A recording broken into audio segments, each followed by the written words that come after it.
எல்லாருக்கும் வணக்கம். கரூர் நடந்த சம்பவத்தை பற்றி நம்ம எல்லாருக்குமே தெரியும். அதுக்கான விசாரணை இன்னைக்கு கோர்ட்டில், மதுரை கோர்ட்டில் திரு அறிவழகன் ஐயா அவர் தலைமையில் இந்த கேஸ் போயிட்டுருக்கு. இந்த கேஸில் பார்த்தீங்கன்னா நிறைய சந்தேகங்கள் அது எல்லாரும் மக்களுக்குமே தான் இருக்குது. 6 மணிக்கு மேலே உடல் குறைவு பண்ணவே கூடாதுன்னு ஒன்று இருக்குது. பட் இவங்க 39 பேர் ப்ளஸ் 40 40 அப்படி சொல்கிறாங்க. அத்தனை பேருக்கு எப்படி ஒரே இரவில் உடல் குறைவு பண்ணாங்க? அத்தனை டாக்டர்ஸ் இருக்காங்களா? அவங்க படிச்சிருக்காங்களா? அந்த டைமுக்கு எப்படி ஸ்பாட்ல இருந்தாங்க? இவங்க வந்தவங்க எல்லாமே பார்த்தீங்கன்னா அவங்க தானா? இந்த கூட்டத்துக்கு வந்த 39 பேருமே அவங்க தானா? இல்லை ஹாஸ்பிட்டலில் இருந்தவங்களா? இல்லை ஆல்ரெடி இறந்து போயிட்டு இருந்தவங்களா? அதோட சேர்த்து இதில் கணக்காட்டுறாங்களா? அப்படின்னு நிறைய கேள்விகள் இப்போ வந்துட்டே இருக்கு. ஃபர்ஸ்ட், அந்த கூட்டத்தில் இப்படி நடக்க என்ன காரணம்? நாமக்கல் அப்படி ஒன்று நடக்கல, திருச்சின்னு நடக்கல, அரியலூர் ஒன்று நடக்கல, எங்குமே நடக்காத ஒன்று நாமக்கல் நடக்கல, கரூர்ல ஏன் நடந்துச்சு? எப்படி? பட் அந்த கூட்டத்துக்கு வரத்துக்கு முன்னாடி 2 நாள் பிஃபோராகவே அந்த சில பத்திரிகை எல்லாம் கரூர்ல எப்படி நடக்கும், டேக் டைவர்ஷன், அது யார் போட்டிருப்பாங்கன்றது உங்களுக்கே தெரியும். ஸோ இப்படிலாம் முன்னாடியே எச்சரிக்கை பண்ற மாதிரி தான் தெரிஞ்சு.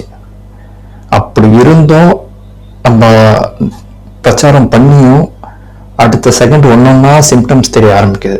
ஃபர்ஸ்ட் செருப்பு தூக்கி அடிச்சது, அப்புறம் லைட் ஆஃப் பண்ணுது, ஜென்ரேட்டர் ஒயர் பிடுங்க கல்லூரி எடுத்து அடிச்சது, இப்படி நிறைய ஒன்னொன்னா வந்துட்டே இருக்கு. எப்படி இது போலீஸ் தடியடி நடத்திருக்கு? அங்க கூட்டம் இருக்கு, கரண்ட் ஆஃப் ஆகவே தடியடி நடத்த காரணம் என்ன? போறவங்களாம் பிடிச்சி அடிக்கிறாங்க. எதுக்கு?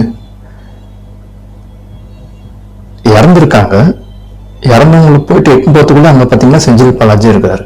எப்படி?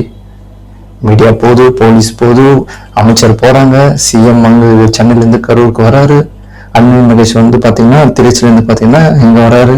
எப்படி அடுத்த சைன் டக்கு டக்கு டக்கு டக்குன்னு வேலையாகுது? ஒரு விஷயம் கூட நார்மலாவே இல்லையே, எல்லாமே சந்தேகமா தானே இருக்கு. ஸோ நீங்க பிளான் பண்ணிருக்கீங்க, எல்லாம் பண்ணிட்டீங்க, நீங்க நினைச்ச மாதிரி எல்லாமே ஒண்ணு பண்ணிருக்கீங்க. ஆனா மக்களோட உயிரில் விளையாடிதான் நீங்க அந்த அரசியல்ல இருக்கணுமா, பதவியில இருக்கணுமா? நீங்க எது வேணா கூட பண்ணிருக்கலாம். ஆனா ஒரு உயிர், குழந்தைங்க, பாவம், கர்ப்பிணி பெண்கள், குழந்தைங்க, பெரியவங்க, எப்படிங்க அதெல்லாம்? ஒருத்தர் கொண்டுதான் அந்த அரசியல் பண்ணணுமா? அவருனால பேச்சால ஜெயிக்க முடியல. நம்ம என்ன சொன்னாலும் மக்கள் கேட்க போறதுல இருந்தா படியை தூக்கி இப்படி ஒன்று பண்ணி விஜய் மேல நீங்க திருப்பி இருக்கீங்க. சில பேர் அதை புரிஞ்சிக்காம பேசுறீங்க, காசு வாங்கிட்டு பேசுறீங்க, நிறைய விஷயங்கள் இருக்கு, பேசுறதுல வச்சே தெரியுது. இந்த திமுக ஜால்ரா வச்சுக்கிட்டு எதுக்கு? செவத்துல விஜய் கைது செய், குற்றவாளி, எப்படி இப்படி விஜய் விட்டு முன்னாடி போராட்டம் பண்ற மாதிரி பண்றது. ஆனா அதுல பாத்தீங்கன்னா திமுக காரங்கிறான். இது எல்லாமே நாங்க பார்த்துட்டு தான் இருக்கோம். நீங்க ஏதோ நல்லது பண்ணிட்டீங்கன்னு நினைக்கிறீங்களா? மக்கள் சுத்தம் அப்படியே தூக்கி போயிட்டு நாங்க பாருங்க வந்துட்டோம் ஸ்பாட்டுக்குன்னு. முதல் குற்றவாளி நீங்க தான். நீங்க சாதாரணமா இருந்தா கூட தெரிஞ்சிருக்காது. நீங்க எல்லாமே ஒரு செகண்ட் ஒரே நாள்ல எல்லாத்தையும் பண்ணீங்க பாத்தீங்களா? அவங்கதான் கிளம்புது எல்லாருக்குமே. அவங்க இருக்கும்போது நின்னா கூட இது இவ்வளவு இஷ்யூ இருக்காது. அவர் போயிட்டு உடனே நீங்க கரண்ட் கட் பண்ணி எல்லாரையும் பண்ணீங்க பாத்தீங்களா? ரொம்ப தப்பு. இந்த பாவம் சும்மாவே விடாது. அதுதான் இந்த கோர்ட்ல இப்போ சம்மன் போயிட்டு இருக்கு. அதுக்கான விசாரணையும் ஒன்னும் கேட்டுட்டு தான் இருக்கும். முதல்ல நடந்தது உடல் குறைவு ஏன் பண்ணியது? அவங்க ஆக்சிடென்ட்ல சாகல, அப்படி ஒரு டேமேஜ் கூட ஓகே, அர்ஜென்டா பண்ணுவாங்க. பட் அது கூட பாத்தீங்கன்னா 6 மணிக்கு பண்ணக்கூடாது. பட் நீங்க எப்படி 39 பேருக்கு ஒரே மேட்ச்ல அடிச்சிங்க? அவங்க முடிச்சு சடலம் பண்ணி எல்லாரையும் அவங்க சாங்கியம் பண்ணிட்டாங்க. எதுக்கு? எதை மறைக்கிறீங்க? டெத் சர்டிபிகேட்டும் வரல, எதுவுமே ஒரு போஸ்ட்மார்ட்டம் பண்ணா அதுக்கான இது வரணும், சீட் வரணும், அதுவும் வரல, எதுவுமே வராம எப்படி நீங்க பண்ணி கொடுத்தீங்க? உண்மையில அந்த கூட்டம் வந்தவங்களே இவங்க தானா, இல்ல ஹாஸ்பிட்டல்ல இருந்தவங்களா? இப்படிதான் கேள்விகள் வருது. மக்கள் உயிரை வச்சுதான் நீங்க அரசியல் பண்றோம்னு கேள்வி வருது. நீங்க எவ்வளவோ பண்ணீங்க, பொறுத்துக்கிட்டாங்க. ஆனா மக்களோட உயிரில வச்சு நீங்க ஒரு அரசியல் பண்றீங்களா? ரொம்ப கேவலமான ஒரு விஷயம். நீங்க விஜயனை எவ்வளவுதான் முடக்க பார்த்தாலும் மக்கள் இருக்காங்க, அவங்களுக்கு தெரியும் யார் இது பண்ணா யாரு பண்ணலன்னு. கர்ப்பிணி பெண்கள் தயவு செஞ்சு எங்கேயும் வராதிங்க, குழந்தை கூட்டிட்டு வராதிங்க. ஒரு வாட்டி அதை தான் சொல்றோம். நீங்க வரீங்களா, ஒரு லாங் டிஸ்டன்ஸ் பார்த்துட்டு முடியல அப்படியே கூட கிளம்புங்க. உள்ள கூட்டத்துல வந்துதான் பார்க்கணும்னு கிடையாது. டிவில கூட பார்க்கலாம், டிவில நல்லா ஜூம் பண்ணி தான் காட்டுறாங்க.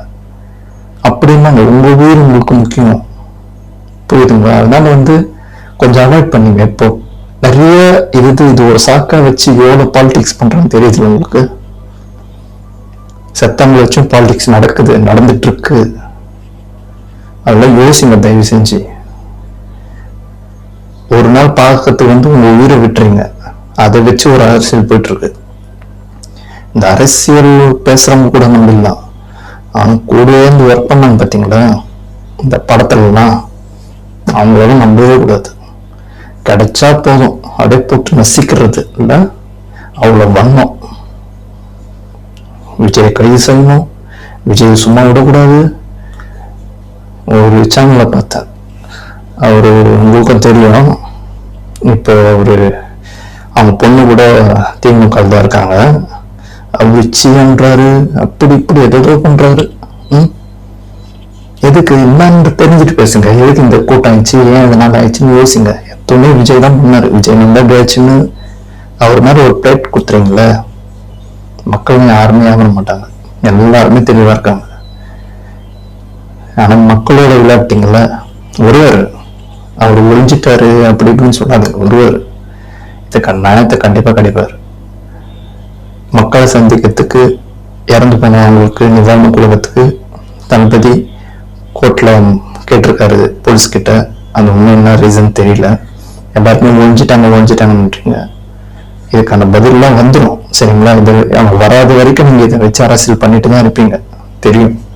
ஒருவர் இதுக்கப்புறம் அந்த பாலிடிக்ஸ் ஸ்லோவா டீல் பண்ணாரு அவர் சைலண்ட்ல. ஆனா மக்களோட உயிர்ல விளையாட்டிங்க பாத்தீங்களா, அவர் ஸ்டேஜ் இதுக்கப்புறம் வேற மாதிரி தான் ரொட்டேன் ஆகுது, அது கன்ஃபார்ம். சின்ன சின்ன குழந்தைங்கள ரொம்ப பாவம். அதெல்லாம் என் லைஃப்ல இது மாதிரி ஒரு அவசியம் நான் பார்க்கல.